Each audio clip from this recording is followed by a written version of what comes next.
novel, it originated in the early 18th century after the Italian word novella. Okay, so many of the places, instead of the word novel, we also find novella, which is used for stories in the medieval period. Okay, so you see, if we talk about novels, we see, that the novels came into existence with the greatest power of the minds, and which displayed in most of the knowledge of human nature. And you find the liveliest effusions of wit and humor are conveyed to the world in the best chosen language through the novels. So, and basically, the definition of novel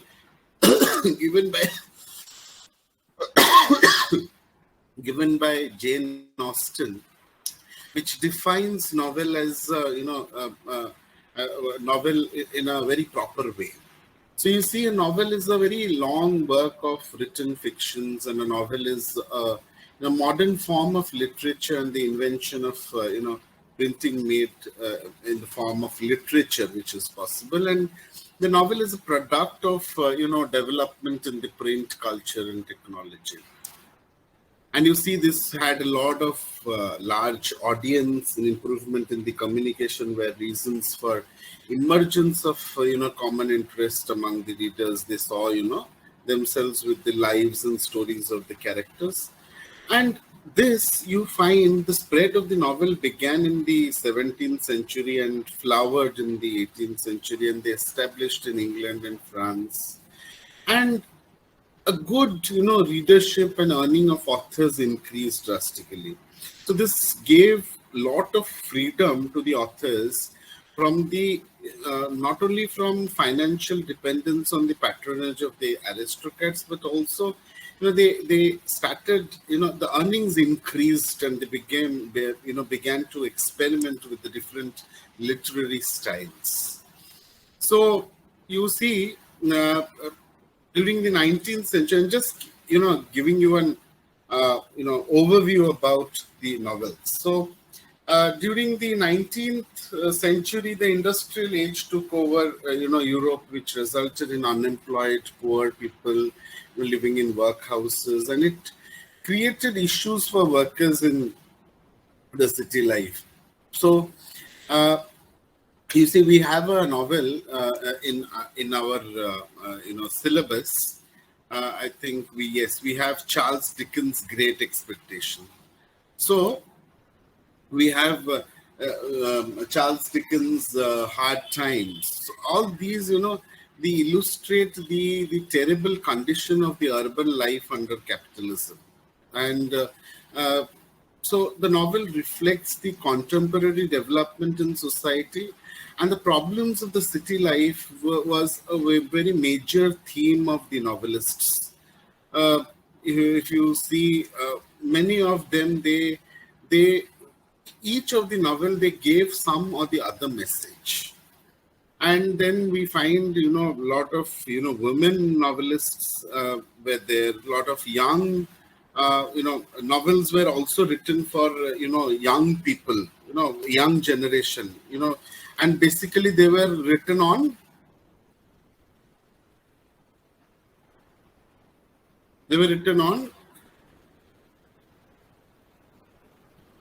Arun Gutchait and Siddharth Naik. Do you have anything to ask? You have raised your hand.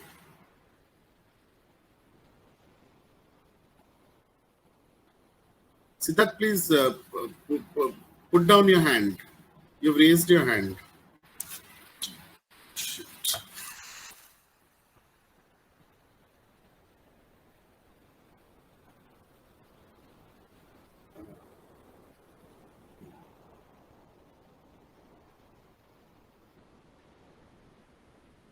There's some people joining in just a minute.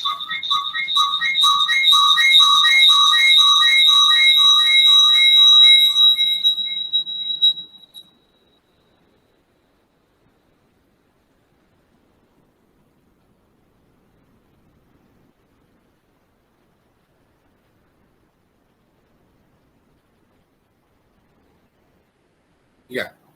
Yes. So this is all about, yes. So I asked you why the novels were written for the young generation, because they were written based on heroism, giving them a positive sort of a powerful person's, personality. And if you see the most very famous we all must have read is R.L. Stevenson's Treasure Island, which was published in 1833, which idealized a new type of man, and his novels were full of adventures. Okay.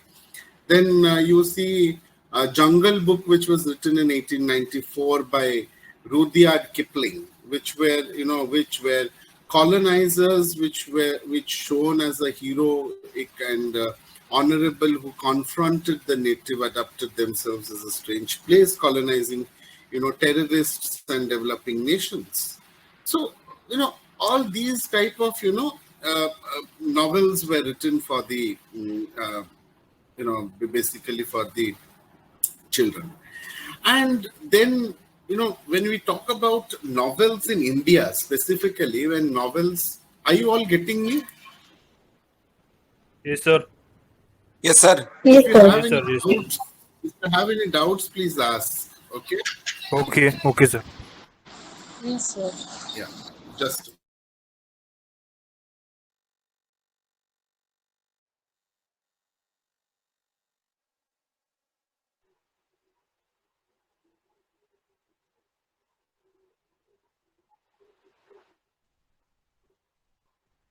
Yeah. So, if you see the novels which came to India, during colonialism, most of the novels were written to glorify the conquest of the Europeans. So, eventually, in the 20th century, some of them did, show the darker side of the colonial occupation, and the novel was, not known in India until the 19th century.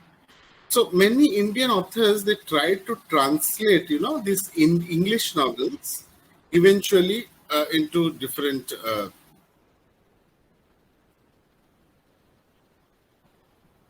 Good evening, Rashmi.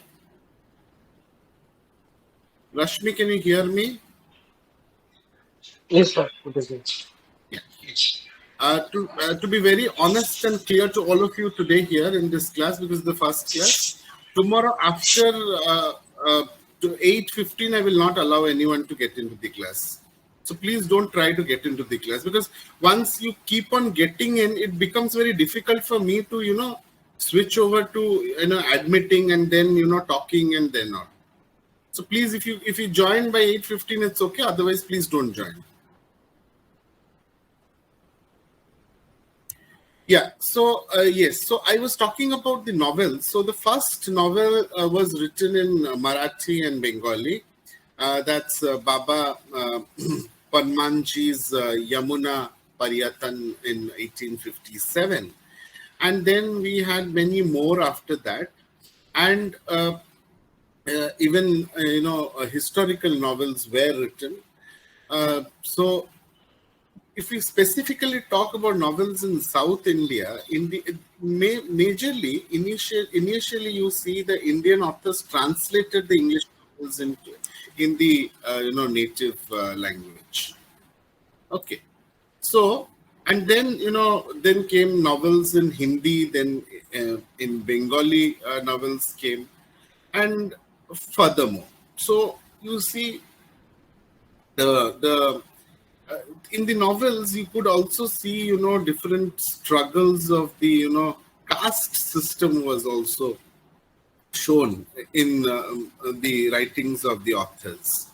As the themes of, multiple novels were, talking about conflicts arising out of the marriage between the, the castes, lower caste and the upper caste. So there are many, the caste system was a major thing which was seen in that particular time in that era. So initially, if you say that the language, the earliest Indian novel was written was Bengali, and then came the further languages. Okay. Am I clear to all of you? Yes, sir. Yes, sir. Yes, sir. Yes, sir. Okay. Thank you. So if you respond like this, I will think that whatever I'm talking, you are understanding. Okay, so coming to Tom Jones by Henry Fielding. So do you know who is Henry Fielding? Anyone who knows Henry Fielding? No, sir. No? No, sir. So that means you people have not read and you have not come. Okay. So Henry Fielding, if we talk about Henry Fielding, is a novelist, playwright, and was a very, active figure, very in, in the public. So you see, Fielding had, lot of work. He had done writing work. And if we talk about Fielding, Fielding has been, considered as he has been considered to be a founder of the, along with Samuel Richardson, who has been, known to be the founder of the English novel. And his major major work or major novels is one among this is Tom Jones, which was published in 1749. So to talk about the literary part, in 1743, you see Fielding published 3 volumes of his book, which were by far the most important is the life of Mr. Jonathan Wild, the Great. And here, narrating the life of a notorious criminal of the day, Fielding satirizes human greatness on the, or rather the human greatness which confused with power over other. So you see, permanently topical Jonathan Wild, with the exception of some passages by his older contemporary, the Anglo-Irish satirist Jonathan Swift is perhaps the grimmest satire in English and an exercise in unremitting irony. So we see the different works that he has done, and his work has been published. So coming to the text, Tom Jones.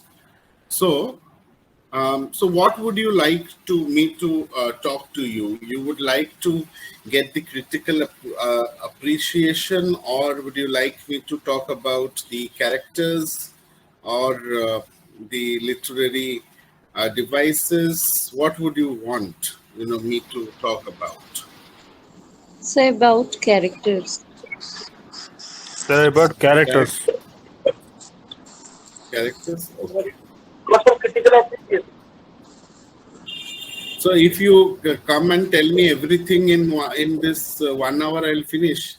I will not be able to. So you have to ask me specifically what you want. Either if you want the critical appreciation, it will take more than 40 minutes because I have to explain you the critical appreciation. If you want the characters, I'll tell you the characters only. I can't cover everything together. Okay, so let me come to the characters. I'll just introduce you to the characters, different characters which are there in the in this. So first character, if you say, that is Tom Jones. Tom Jones is the protagonist. Okay, and Tom Jones, is basically the hero that is reflected in this novel. And he had a very handsome face and a gallantry win, which people liked him, specifically women throughout the countryside.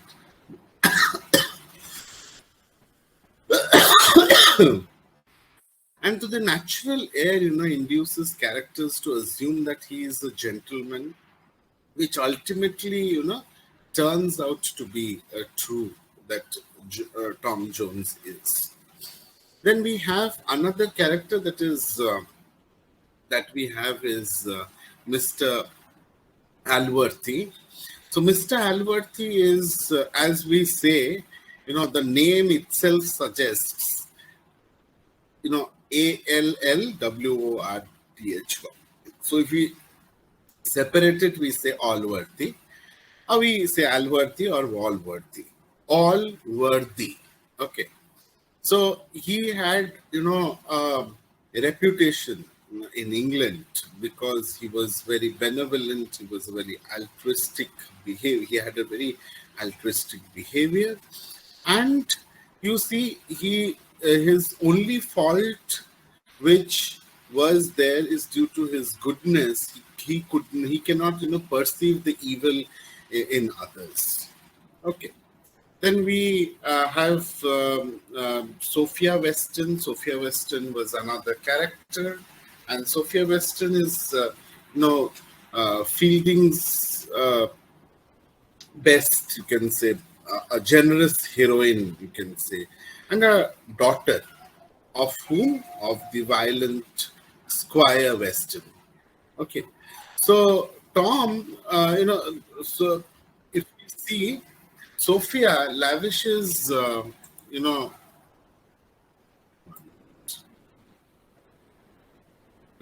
So Sophia, lavishes gifts on the poor, and she treats, people of all the class with a lot of respect, and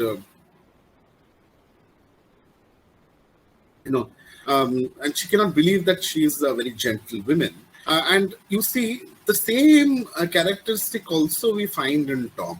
So Sophia manages to reconcile her love for Tom and for her filial duty to her father, and her hatred for Blifil. Blifil is another character, through her courage and patience. So Sophia's, natural courtesy can be contrasted with her Aunt Weston.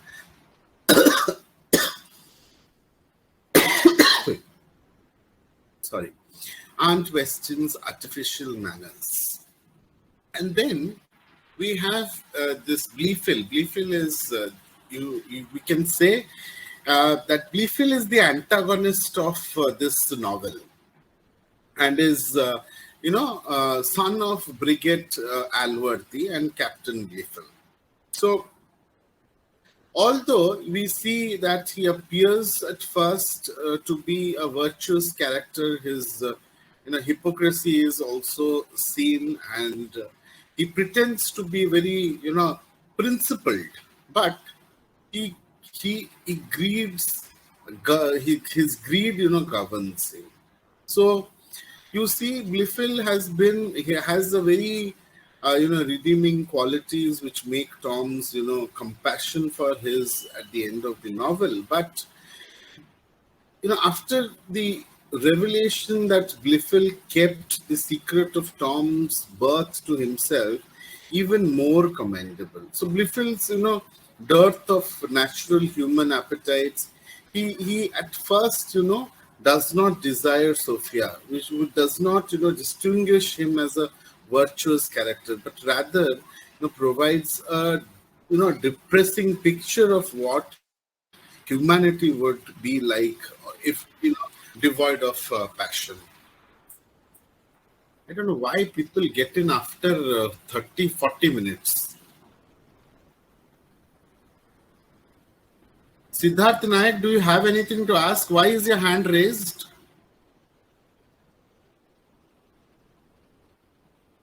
Sorry, sir. Please take care. If you are raising a hand, that means that you have something to ask. Sorry, sir. By mistake, it was wrong. No, please take care of the next time. Okay.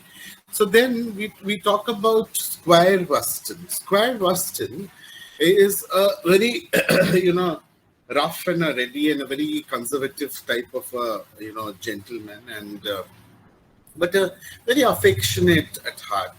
The Squire, nevertheless, they act with extreme violence towards his daughter, Sophia. So the Squire Weston is Sophia's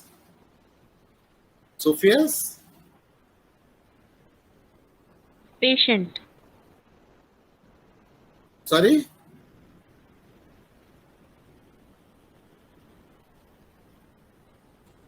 Sophia's what? Sophia's patient.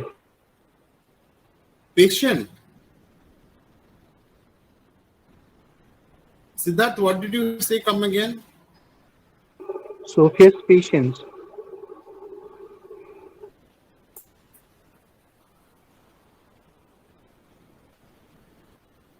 Sorry, I'm not able to hear. Anyways, so you find, you can please type it in the chat box. So, you find Fielding does not, intend to judge these actions too harshly.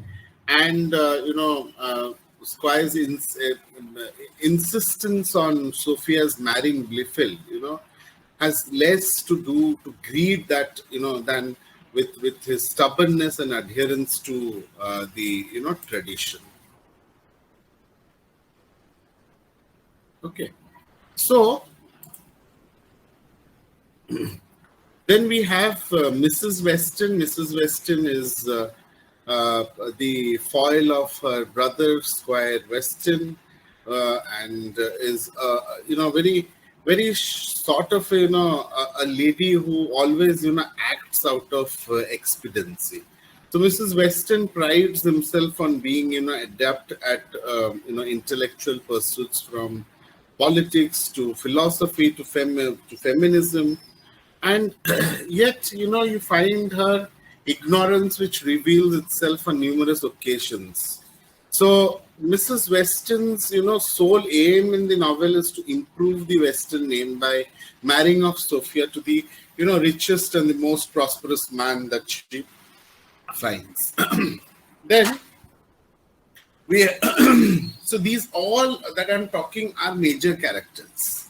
Okay, so you might get character sketch of any of these individually as a long question. So you have to, when you read the text, you will be able to write the character sketch. So, and what I suggest is, when you are writing your answers, please don't write the summary. Most of you, because I have been checking these answer sheets, I see people writing the the summary of the novel or drama or whatever. Okay, if you write that, you will not get good marks. You have to write the critical. You have to either appreciate or criticize the text as per the question you are asked. Am I clear to all of you? I'm sure Yes, sir. MEG1, MEG2, your teachers might have told you.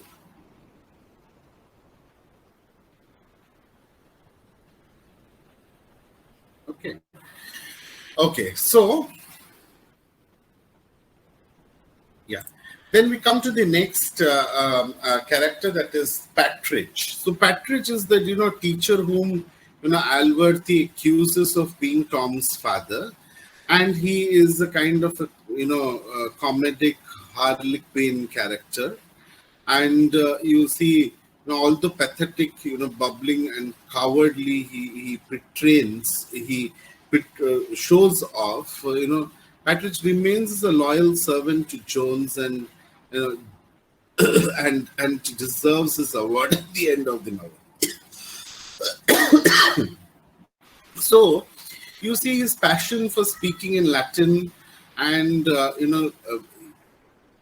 Patridge also, creates problem for Tom and Sophia by boosting Tom's reputation and deafening Sophia's to all and the and sundry, and Tom cannot help forgiving Patridge, who always have the best of the intentions. And then we have Jenny Jones. Jenny Jones is otherwise known as Mrs. Waters, and is the student of Patridge, whom Walworthy banishes for being Tom's mother. And at the end you see that Jenny is not Tom's mother, but Jenny reappears as Mrs. Walter, where Tom saves her from a robbery, and Jenny does not possess the beauty of Sophia, but her very white breasts attracts Tom to her. So, she protests to Mr. Allworthy at the end of the novel, but she has led a virtuous life. Her, seduction of Tom in, Upton, which suggests otherwise, and she eventually marries, Supple, Parson Supple, who's a friend of the Weston. Then we have the Brigade Alworthy. Brigade Alworthy is the mother of Blifil and Tom. So Blifil and Tom are, brothers. And she's a very unattractive lady who resents, beautiful women. So Brigade marries Captain Blifil because he flatters her religious views, and Brigade's affection wavers, between Blifil and Tom as boys mature, and she, becomes devoted to Tom before her death. So largely due to his, good looks and gallantry, you find she was very much into all these things. And then we have Fitzpatrick. Fitzpatrick is Sophia's cousin and wife of Mr. Fitzpatrick, and petty and charming. She is, nevertheless, selfish and, contrives against Sophia in order to, improve her relationship with Squire Weston and Mrs. Weston. And then we have Mr. Fitzpatrick. Mr. Fitzpatrick is Harriet Fitzpatrick's husband, and is a very, very sort of a rash kind of a man. And you see whom, his wife casts in the light as an ogre chasing her across the countryside. So Fitzpatrick, becomes admirable. However, you see when he admits to the, initiating the duel, with Tom at the end of the novel. And then we have Lady Bellastone. Lady Bellastone is a lady from London and a relative of Sophia, and lastly, the personality leads her to be dabble in intrigues. So Bella, if you see Bella Stone, when we say Bella means war in Latin, and this points to her malicious nature. She, thinks of no one but herself. So Lady Bellastone, carries out a very vengeful battle against Tom and Sophia with the utmost glee.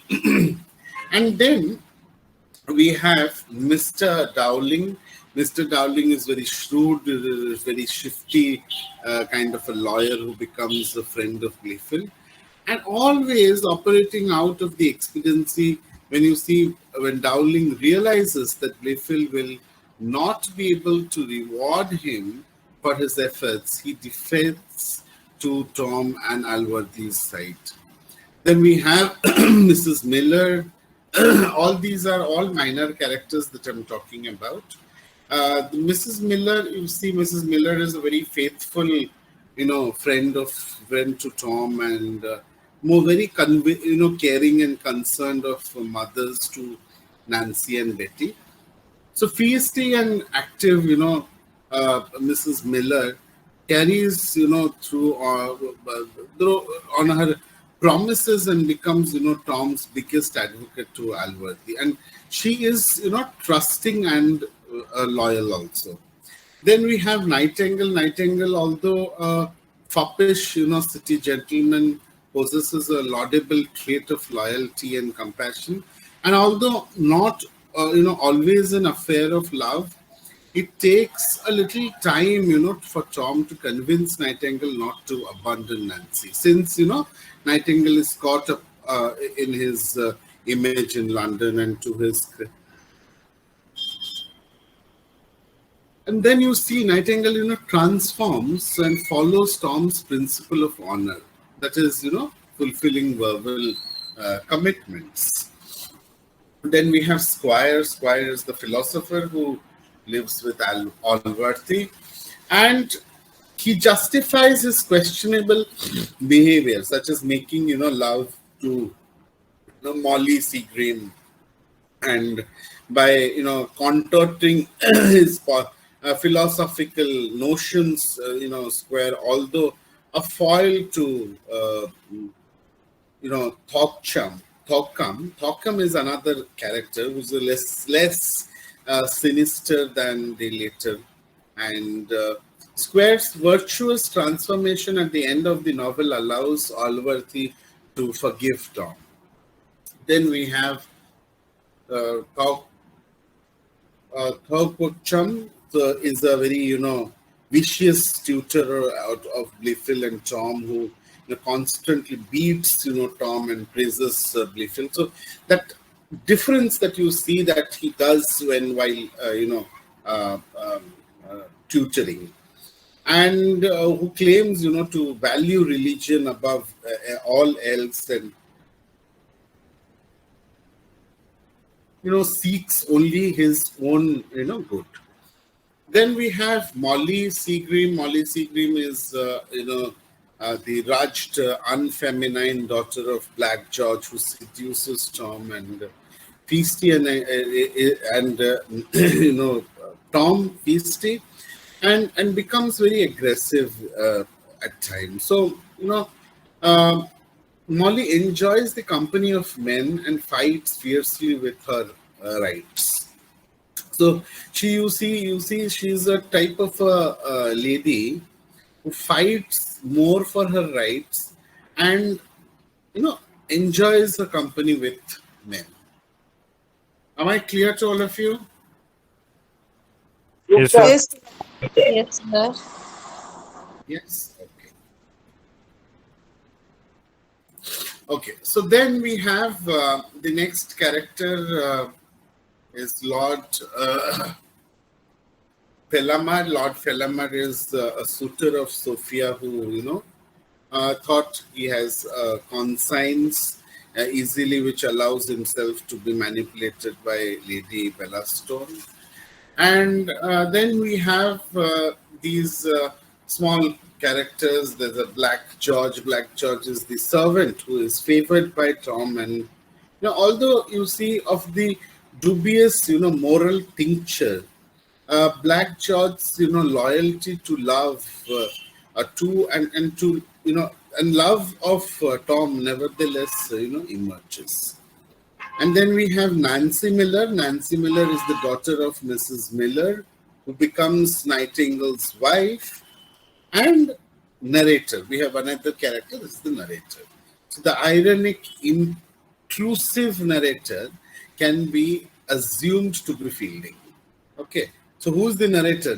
We can assume that Fielding himself is the narrator. And since he reflects on his, process of creating Tom Jones. Okay. So these are all the characters that we see in, Tom Jones. So how many of you have read this novel?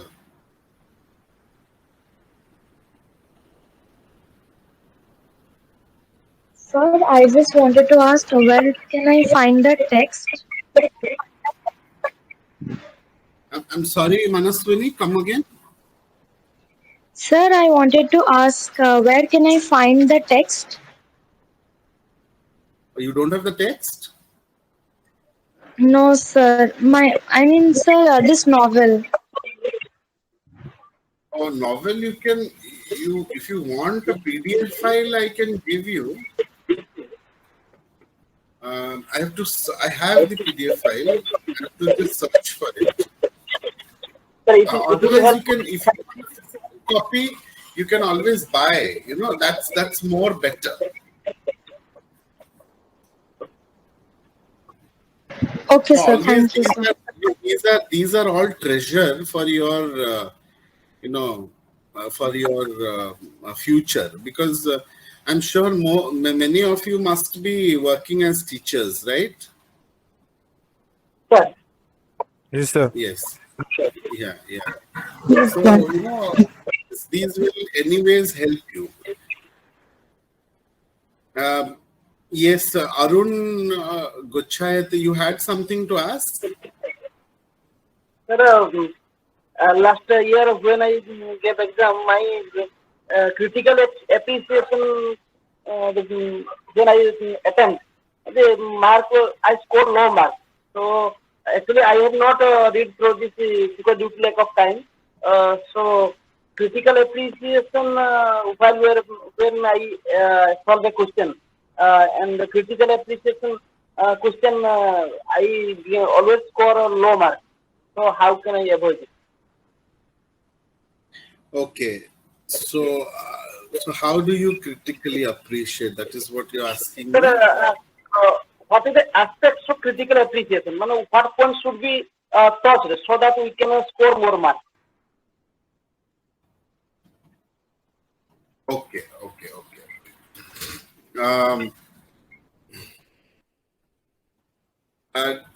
Okay. Now, have they told you about the critical analysis in your? I'm sure in unit in MEG 1 and 2, they must have said. Have they said? Sir,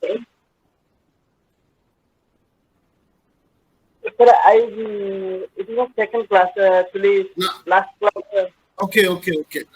Doesn't matter. What about others?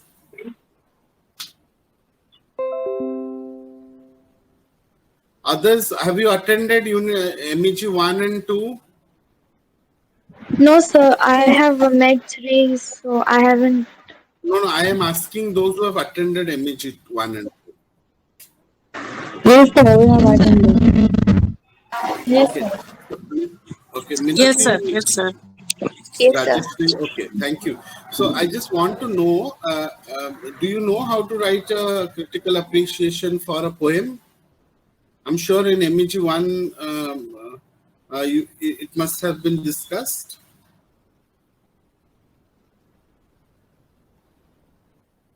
Sir, while I solving a question, a critical appreciation of poem, I used to use the poetic devices only. I understand, Arun. Arun, I understand. I will come to you. I'll come to your question. Please wait.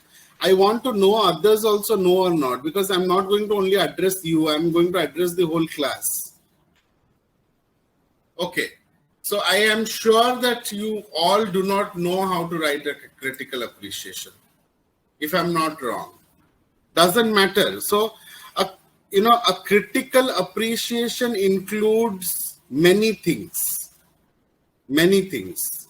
It talks about, we include the speaker, the figures of speech which is there, the language which is used, the writing style of the author or the poet, the genre, what sort of genre it is, the context, the speaker's tone, how the speaker is using, and the elements,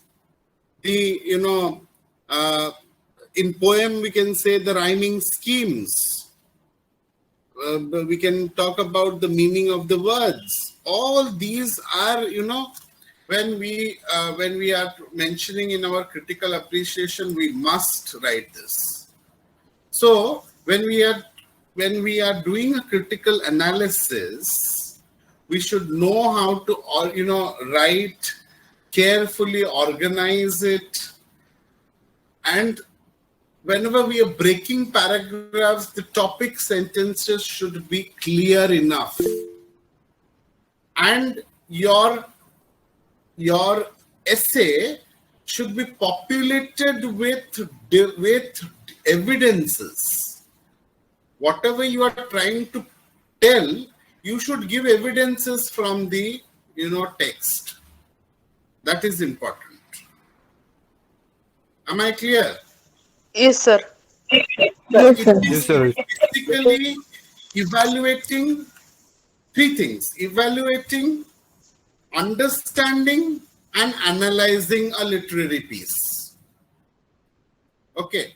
In a poem, we do that. Evaluating, we evaluate it, we understand it, and we analyze the literary piece. Sir, what is genre? The genre, there are different genres that we find in literature. Fiction, novel,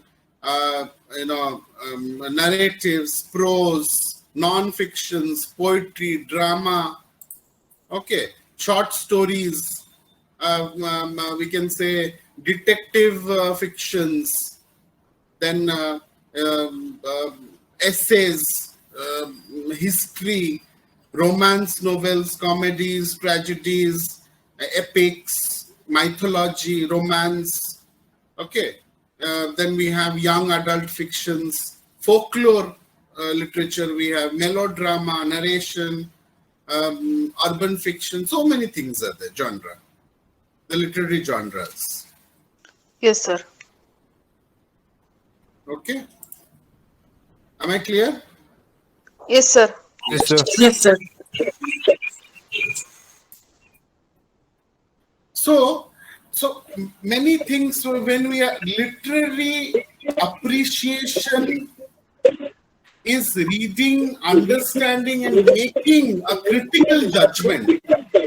You have to make a critical judgment when you are writing an answer based on the themes, styles, and the use of figurative and non-figurative languages, and the elements of the literary work also. Am I clear? Yes, sir. Yes. Yeah. Yeah. So that's all about today's class that I have told you. And please read this more because, we talk very less. We just get 1 hour to talk about this thing. But the themes, if you see, Tom Jones' themes, if you see, we see virtue as an action which was rather than thoughts which has been reflected by Fielding. And we see the stereotypical categorization which has been impossibility, which has been shown there. And yes, the tension between the art and the artifice, which also is reflected in this, as you can consider as the important themes. And there's some, you find Sophia's muff is as one of the symbols. If you read the text, you will know more about it. And I'm sure you must have got your, your materials. Sir, study materials? Yes. Yes, sir. Yeah, in study materials, you will see Unit 4. Unit 4 is it talks about characters, the different characters. So I have told you in short, but you can go through it in details. And and Unit 7, if you see, you can go through some of the critical opinions on Tom Jones. And the themes, if you look at Unit 3, you will see themes. And in Unit 6, it is talking about the feminist concerns in Fielding. And So there are so many things you can, this text, if you see, the text of IGNOU is one of the best texts. So you must read the text before appearing your exam. I don't know how many of you are actually reading the text and going. But the text is a very good text, and if you read and go, you will be able to answer any sort of questions. Sir, what is thematic area? The Unit 3. themes, Yes. So basically the themes that I told you, the themes that the author has, tried to reflect in the, novel.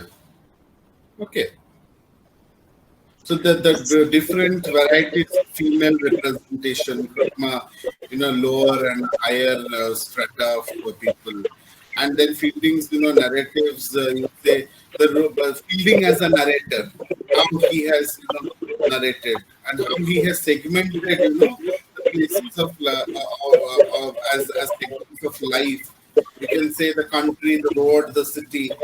And also the breadth of Fielding's reality, which also you find in the thematic area, you will find. Sir, in the starting of the class, Rajeshri, am I clear? Yes, sir. Yes, sir. Yes, Bhumika? sir, in the starting of the class, you have told that in MEG-3 there are 9 blocks. Yes. But in the syllabus there is 8 blocks, sir. 8? No, it's 9, no? No, sir. In the syllabus there is 8 given. Last one is A Passage to India of Edwin Morgan Foster. No, 9th block, I think you have the Prime of Miss Jean Brute. That's by Muriel Spark. In the syllabus, where did you get the syllabus, by the way? Sir, I have downloaded the PDF. Sorry, Arun, can you please mute yourself? We are getting a lot of background voice. Yes, Bhumika. Sir, I have downloaded in by the Google. No. Please don't go to Google and find, there are many students today also from IGNOU, some students called me and they were telling that that the last date of, giving the assignment is in some May, June or something they have seen in Google. Please don't follow in Google. Okay, just a minute, hold on.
Yes.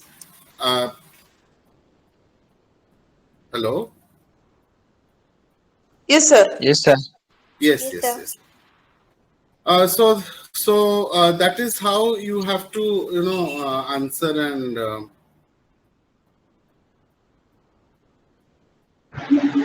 Sir, I wanted to ask, we don't have MEG-19 on a timetable? Sorry, what? 19? Yes, sir. I didn't understand what. Sir, It's in a 9, sir. timetable, It's we 9. don't. One at a time, please. Yes. So we don't have MEG-19. MEG-19. What is Yes, sir. MEG-19? What is the course? Tell me. 1 minute. Sir, the Australian novel. Yes, Okay. sir. Okay. I am actually reworking on the timetable again, and by tomorrow you will get a new timetable. Okay. Okay, Okay, sir. sir. Yes, sir. Thank you, sir. Tomorrow, because I'm working on the timetable, there are some clashes of the time. The same link for all the classes, so you will get different links for different classes.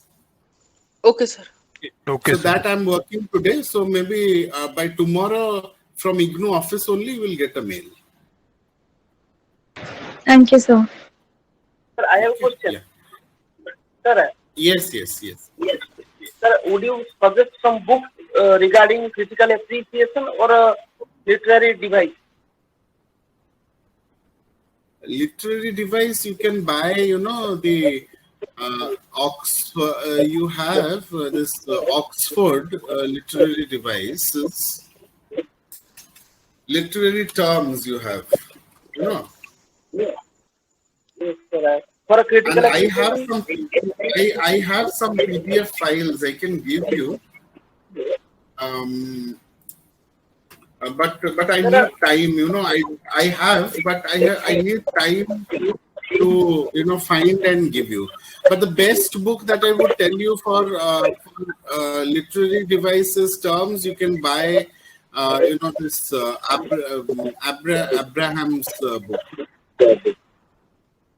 M.H. Abrams, and that glossary, Sengage publication. It's a good book. Sir, in the exam, we have to write the main points of the answer or the in about 500 or to 400 words, 400 to 500 words. See, it depends upon the questions that you are getting. And basically, because you are students of literature, you are no more, you are not a student of sociology or, even history. Even history also, you don't write the, what is said. No. It is about, about the critical appreciation or the criticism that you write. Clear? You don't write the summary in general. Clear? Yes, sir. So you will get long questions, and in MEG-3 I will tell you. Do you know the pattern of question? Just like No, that, we sir. submit the assignment. Yes, it is just like the assignment, the same pattern. Okay, So sir. I'll tell you. Just a minute. Wait, I'll tell you.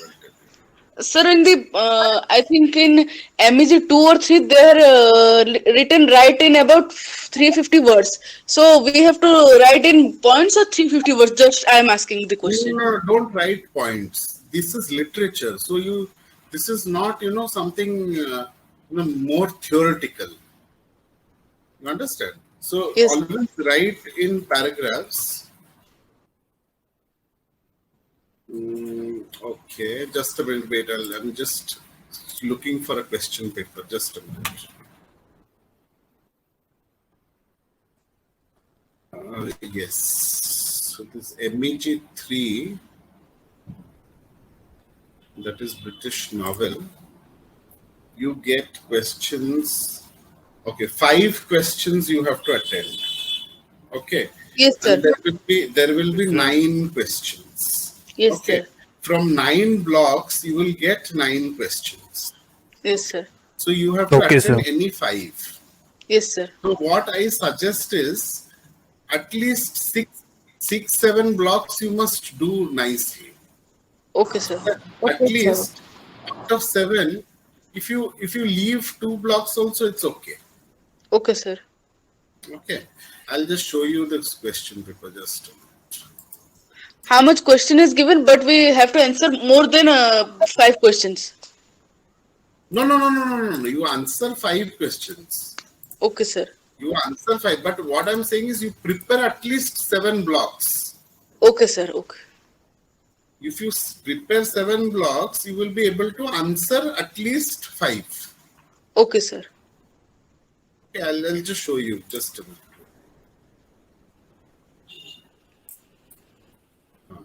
Can you see the question paper? Yes, sir. Yes, sir. Yes, sir. No, sir, I didn't get it. No, you see on the screen only. I'm showing you on the screen. Yes, sir. It is clear. Yes, sir. Yeah. Yes, sir. Yes. So you see, this is British novel. It says attempt any 5 questions. All questions carry equal marks. Okay. Marks. So Yes, sir. 5 Yes, sir. questions, 20 marks each. Yes, Okay. sir. So for 20 marks, you must at least write 1,000 words. Okay, sir. 1,000 words. So 1,000 words will be somewhere around 6-7 pages. Yes, sir. Okay, sir. So you have, I think you will get 24 or 30 pages. Okay, sir. So divide accordingly the questions and write. Yes, sir. Clear? And you see there are 5 questions, and you see first question is always from Tom Jones. Second question is always from Pride and Prejudice. Third question will be again from the novel which is there. Fourth question is again from Great Expectations. Expectations. The next question is from Middlemarch. Next question is from Heart of Darkness. Yes, sir. Then 7th, the portrait of the artist as a young man. Then we have the Passage of India. Okay. And the last question is that unit 9 that I told you, block 9, the prime of Miss Jean Brodie. Okay. Yes, sir. So From each block, there is one question. Each block you will get one question. So at least prepare 7 blocks nicely so that you can answer 5 blocks nicely. Yes, sir. Okay, sir. Okay. Do you have any more questions? Yes. Yes, Arun. Would you like to share your mobile number, please? Sir, I have questions. Oh, Arun, I will share you my WhatsApp number.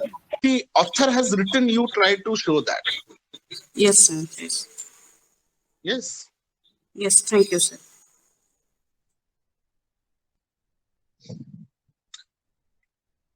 Anything else? Sir, Yes, Pragya. sir, I just want to know the critical analysis of a answer of a particular question to write. So I had told you that yesterday. Were you there in the class? Yes, sir. Yes, sir. Yeah, I have told you. I will show you. I'll send you a critical analysis. In maybe in the group, in the WhatsApp group. Yes, sir. Yeah. Sir, can I share sir, can I share the Yes, invitation link? Rashmi, you can share. Yes, Rashmi has made one group, and yes, Rashmi has put this. You can, join that group. This is specifically to MEG-3 only.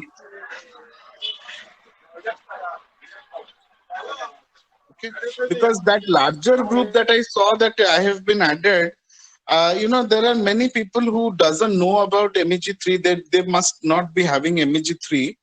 And if I give there, it becomes, it will circulate widely, I do not know where it will go. So that is why what I'm saying is, let us be limited to a number of people, and we'll do this. Okay. Sir, please share the link, sir. The link is shared by Rashmi in the chat box. In the chat box, it is shared. Okay, so I think we can end the class here because my internet is still fluctuating and it might get end anytime. Okay, so do you have any more questions? Or can we end the class?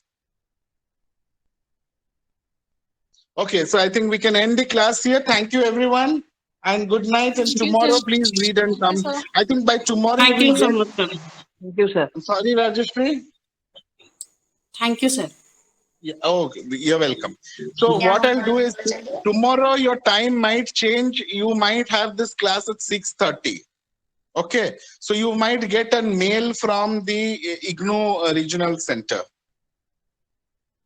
Okay, sir. 6:30. Yeah, 6:30 to 7:30 you might have this class. You will get an email from the Regional Center.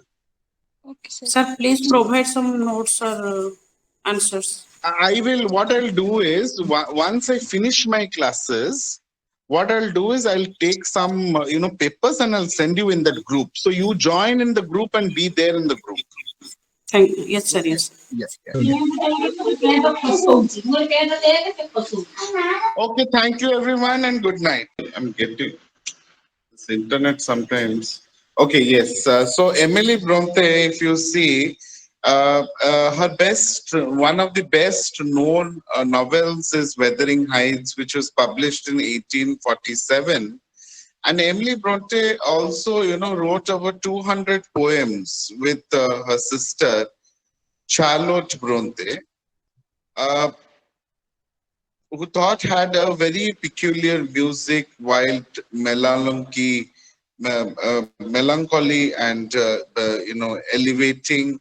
And Emily was the fifth of the 6 children of Patrick Bronte, who was the Irish-born perpetual curate of the remote Yorkshire moorland parish of Howard. So after the death of their mother's name was Maria, when Emily was 3, the children were given an inspiring and wide-ranging liberal and academic education by the father, thoroughly which was instructed in domestic order method and neatness by the aunt, the aunt who was known as Elizabeth Branwell. So Emily's, work first appeared in print when, Charlotte's urging a collection of the 3 sisters' poem, which was privately published in 1846 under the names of the Curor, Ellis and Action Bell. Outstanding, among them is Emily's No Coward Soul is Wine. And if we talk about Wuthering Heights, which was published in 1847, is a reminiscent of Gondal, and in its moorland setting and passionate war between 2 families, and one review dismissed it as a coarse and loathsome, and Emily began another novel, but it was destroyed by Charlotte after Emily's death, who at the age of 30 from tuberculosis in December 1848. So Wuthering Heights was only rescued for obscurity in the 1880s, which championed by Swinburne, Arnold, Matthew Arnold, and G.K. Chesterton, who described it as written by an eagle. So you find so Emily Bronte was also known as Emily Jane Bronte, and she was a famous novelist and a poet. Okay, and basically the literary period where she wrote was the Victorian period, and mostly you find it is the Victorian literature during that period of time. Am I audible to all of you? Yes, sir. Yes, sir. Yes, sir. Okay. So, if we talk about, so you want me to discuss the characters, right? Characters and critical analysis. First, let me do the character because somebody asked me for the characters. So first, let me do the characters, and then we'll do the,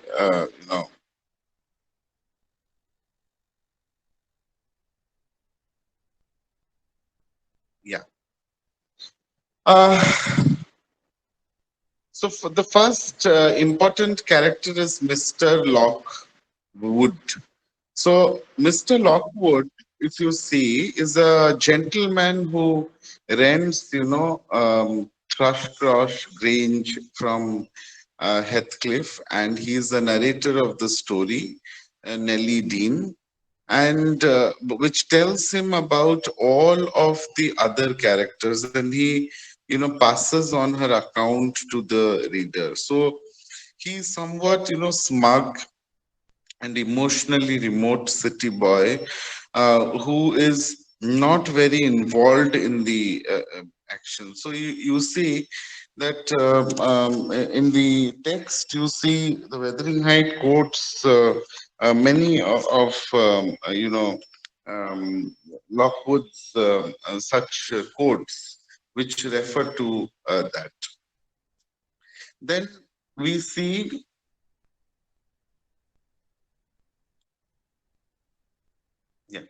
then we have Ellen Nellie Dean. Ellen Nellie Dean is, a housekeeper to the Onshaws and Lintons. And the novel is, from her point of view, we see every character, aside from Lockwood, though through her eyes, she grows up with Hindley. Hindley is as another character, Catherine and Heathcliff, and works at both, Wuthering Heights and Thrushcross Grange. So Nellie is a, confidant to many, including both Catherine's, Isabella, and even Heathcliff, and she cares for Hareton when he is an infant and is a mother figure to the younger Kathy.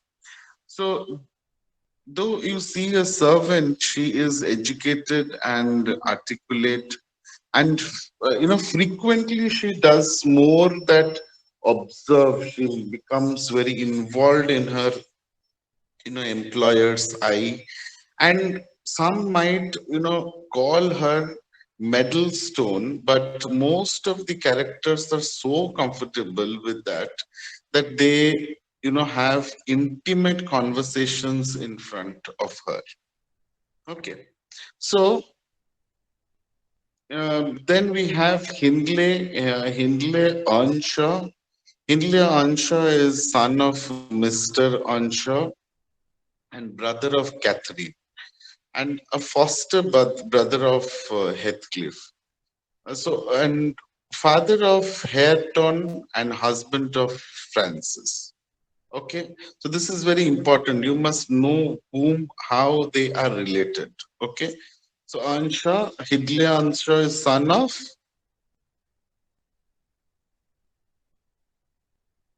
Hello. Yes, sir. Mr. Yeah. Earnshaw. Yes, sir. Yes, son of who? He is the son of Hindley Earnshaw is the son of Mr. Earnshaw, brother of Catherine, foster brother of Heathcliff, father of Hareton, and husband of Francis. Okay. So all this relation you must know among the characters because that's important. So he inherits Wuthering Heights from his father, and a hardcore drinker and a gambler, he falls apart after his wife's death. So he evolves from a fun-loving, good-natured boy into an angry, bitter, jealous, and a very destructive man. Okay. Then we have Catherine Earnshaw Linton.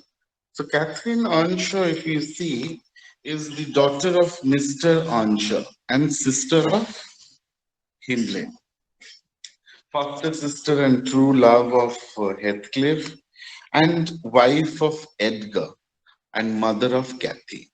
So all these relations that we see.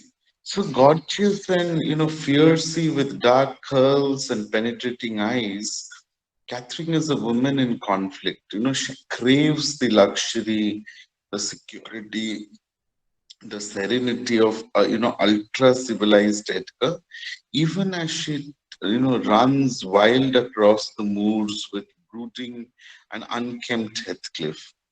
And she loves Heathcliff with a huge and overwhelming passion. She is impetuous, very proud, and sometimes haughty also.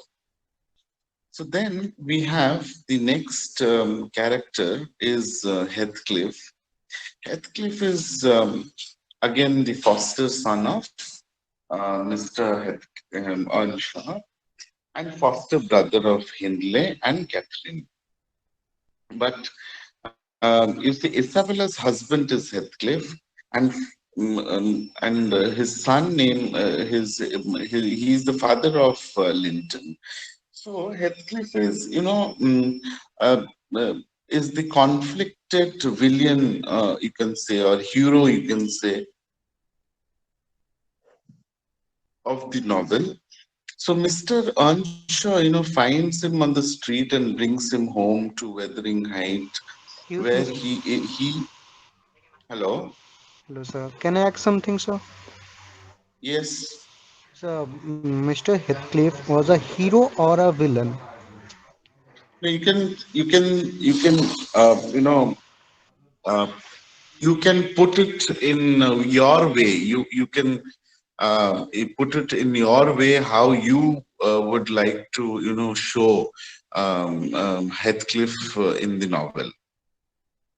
That means I can consider him a hero or Yes, a villain. yes, yes. You can see in both ways. Means your perspective can be as a hero or a villain. You would like to say that. Okay, sir. Okay. So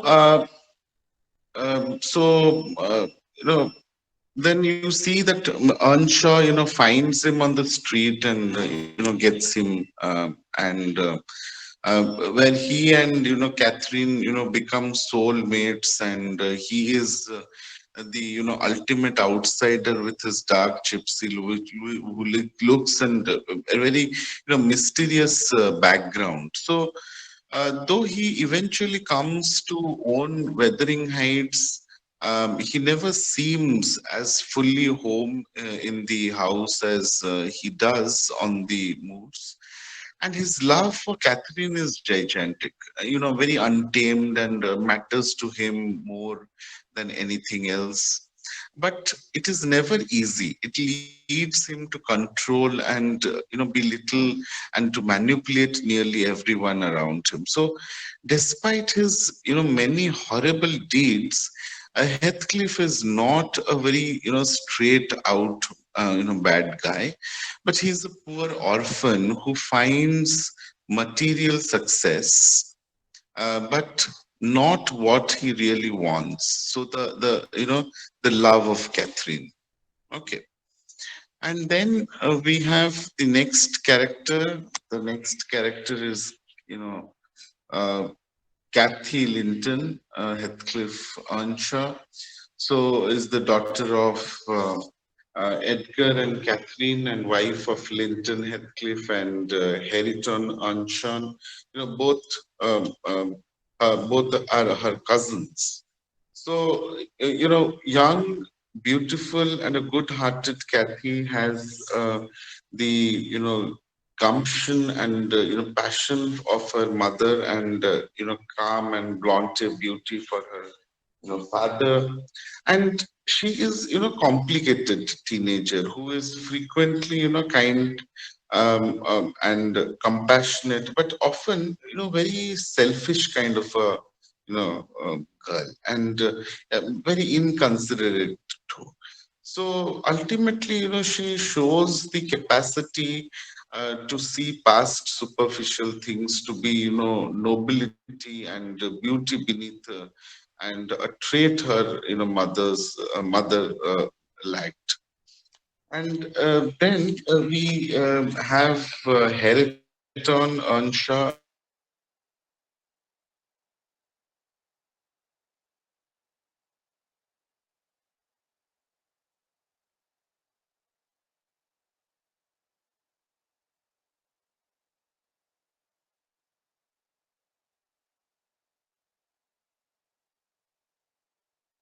and kind of a guy, very rough, very illiterate, but you find he is hardworking.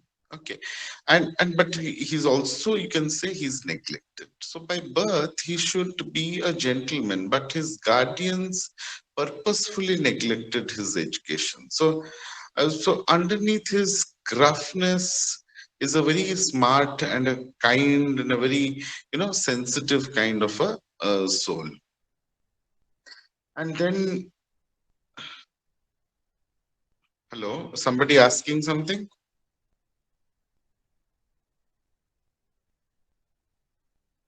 No, No, sir. okay, No, sir. okay. Yeah. Then is Edgar Linton. So Edgar Linton is, if you see, is, brother of Isabella and husband of Catherine, father of Kathy, and very, sweet, loving, and a very kind person. Edgar is, the picture of a countryman, gentleman, country gentleman, and he's very handsome and, dotes upon both wife and daughter. So he initially appears fragile, but in fact he's a very strong, in a very quiet and an introspective way. And he is, not, a pure goodness. However, he despises Heathcliff and can be, very unforgiving. And then we have, so these are the, characters that we have in Wuthering Heights. Just tell you about the text, and then see analysis. If you want analysis, how many chapters there are, how many chapters in this? How many chapters are there? There are 34 chapters. Okay. So chapter-wise analysis, it is not possible for me to do, but I'll tell you the plot so that it will be easier for you to understand. Is it? Am I clear? Yes, Yes, sir. sir. Yes, sir. Yeah. Okay. So coming to the plot, you see, Mr. Lockwood is an out-of-towner renting an estate called Thrushcross Grange. Twice visits his landlord. Who's the landlord? Mr. Heathcliff. Okay, who lives at the nearby manor called Wuthering Heights. And during the first visit, Heathcliff is, gruff but compelling. And during the second, Lockwood, meets other mysterious residents of Wuthering Heights, and attracted by the dogs when he tries to leave and endures a ghostly visitation overnight. So Lockwood, asks the housekeeper at the Grange, Ellen Dean, to, tell him about Heathcliff and Wuthering Heights, and she recounts a, complicated story of two families, the Earnshaws and the Lintons. Further, we see Mr. Earnshaw, a gentleman, owns, Wuthering Heights, and he has two children, that is Hindley and Catherine, and adopts a third one, that is Heathcliff. So Hindley is very, jealous of Heathcliff because both his father and his sister are very fond of the youngster.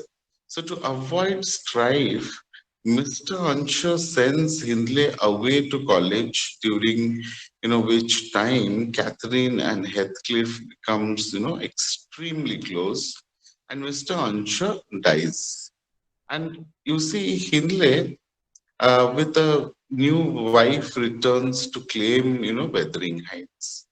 So still, bitter Hindley, forces Heathcliff to give up his education and, treats him like a servant. But Hindley's wife, dies soon after giving birth to a baby boy. And the baby boy was Harriton. Okay.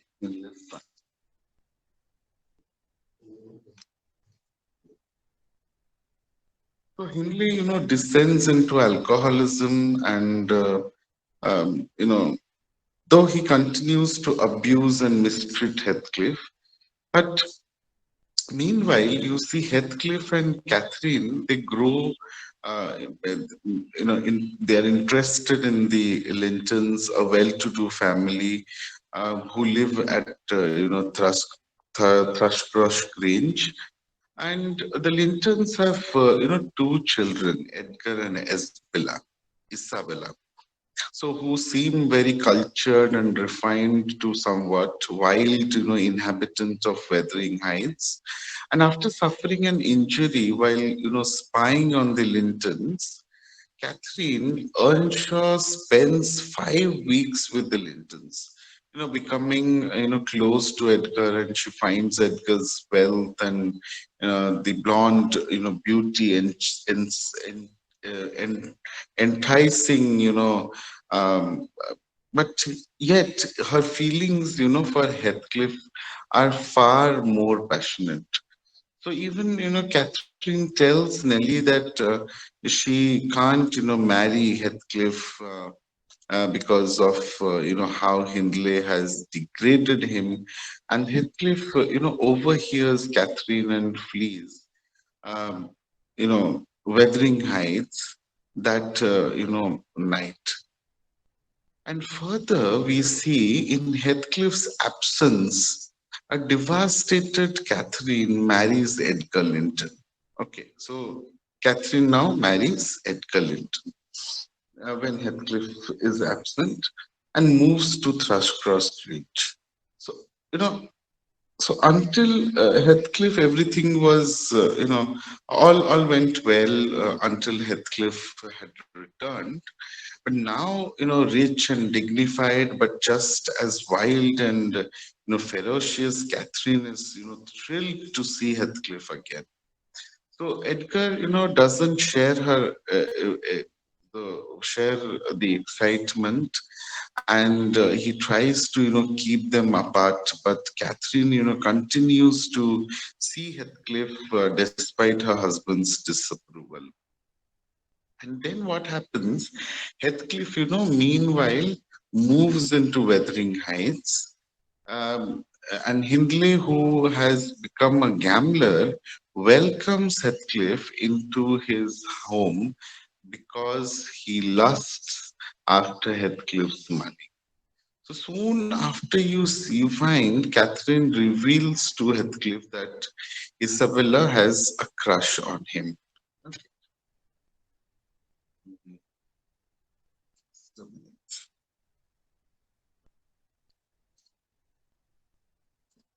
Yeah, and then you find, not long after that, then what happens? She observes the two, of them embracing and the developing, romance, which leads to a conflict between Edgar and Heathcliff. And after which you find Edgar, demands that Catherine, choose between the two of them. So Catherine, responds by locking herself in a room and refusing to eat for 3 days. And on the third day, she, she believes herself near death. And that same night, Heathcliff, elopes with Isabella. Are you getting me? Yes, sir. Yes, sir. Okay. So then, Edgar, nurses Catherine for 2 months. Her health improves somewhat, and though not, completely, but she discovers that she is pregnant. Okay. And at Wuthering Heights, Heathcliff, treats Isabella terribly from the moment, after their wedding, and Edgar, you see, refuses to have any contact with Isabella, and fears that Heathcliff weds Isabella solely as a way to try to take Thrushcross Grange from the Lintons.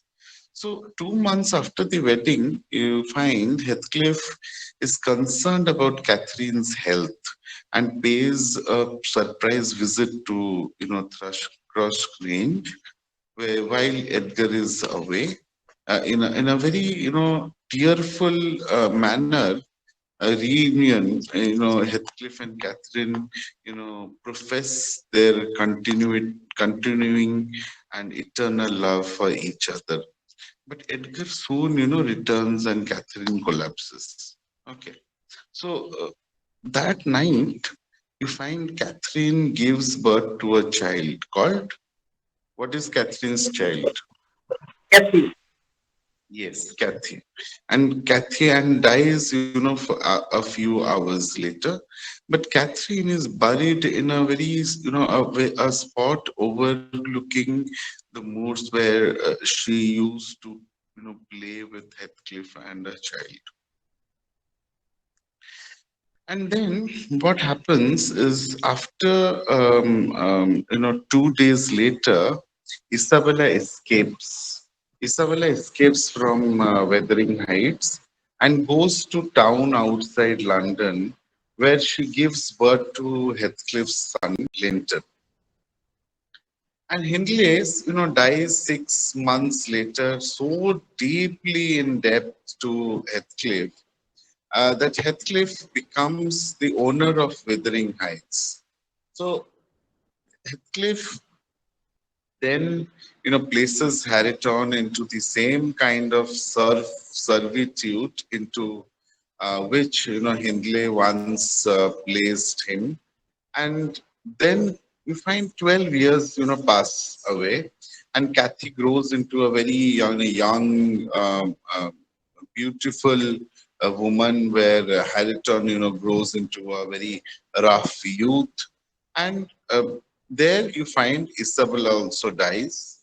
And Edgar, brings Linton back to Thrushcross Grange. But Heathcliff insists that Linton to come to, to live with him at the Wuthering Heights.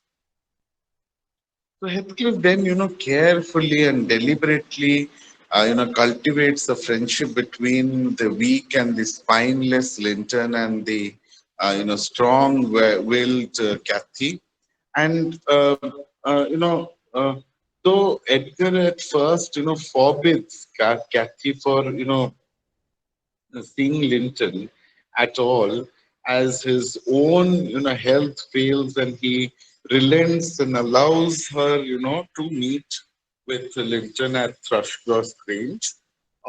And one day we find that while meeting with Linton, Heathcliff, forces Kathy and Nellie to return with him and Linton to Wuthering Heights.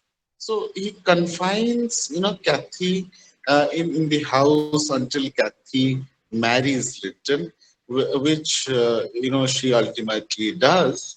But Kathy, escapes from, other Wuthering Heights long enough to be with her father as he dies, but is soon taken back to Wuthering Heights by Heathcliff. So Edgar is, buried next to Catherine, and Linton dies soon after that, and Heathcliff becomes a very careful, legal, maneuvering, now, owns both Wuthering Heights and Thrushcross Grange. So Cathy reluctantly, um, lives with Heathcliff and Harriton, whom she, constantly mocks for their of his illiteracy. And where does she live? She lives at Wuthering Heights. So this brings the story up to the present, where Lockwood has rented Thrushcross.